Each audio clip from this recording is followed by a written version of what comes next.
திமுகவுக்கு பாஜக ஆசை காட்டுவதாக காங்கிரஸ் எம்பி கார்த்தி சிதம்பரம் பேட்டியளித்திருக்கிறார். தொகுதி மறுசீரமைப்பு மசோதாவை ஆதரிக்க திமுகவுக்கு பாஜக அழுத்தம் கொடுக்கிறது என்றும் கார்த்தி சிதம்பரம் விமர்சித்திருக்கிறார்.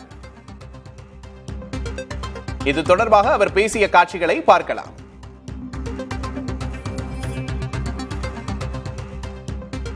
எங்களுக்கு மகளிருக்கு இடஒதுக்கீடு கண்டிப்பா கொடுக்கணும்.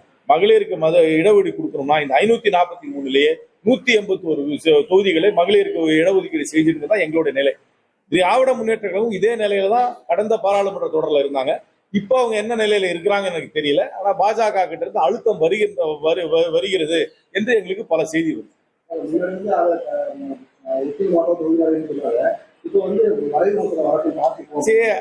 என்னுடைய அண்டர்ஸ்டாண்டிங் என்னன்னா, பாஜக அவங்க கூட ஒரு பேச்சுவார்த்தை துவக்கிட்டாங்க.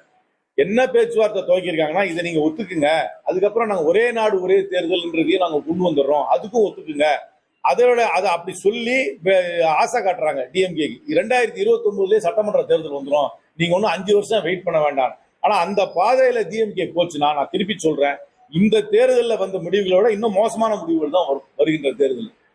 அந்த நிலையை திராவிட முன்னேற்ற கழகம் எடுத்தார்கள் என்றால் வருகின்ற தேர்தலிலே அவர்களுக்கு இந்த தேர்தலில் கிடைத்த நிலையை விட இன்னும் மோசமான நிலை தான் வரும்.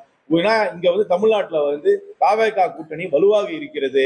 தமிழ்நாட்டில் தாவேகா கூட இருக்கின்ற கட்சிகள், காங்கிரஸ் கட்சி, கம்யூனிஸ்ட், விடுதலை சிறுத்தை, இந்தியன் முஸ்லீம்களா ஒரு கருத்தோட இருக்கிறோம். இந்த விஷயத்துல திராவிட முன்னேற்ற கழகம் இதுல தங்களுடைய நிலையை மாற்றிக் கொண்டார்கள் என்றால் விபரீதங்கள் அவர்களுக்கு அதிகமாக.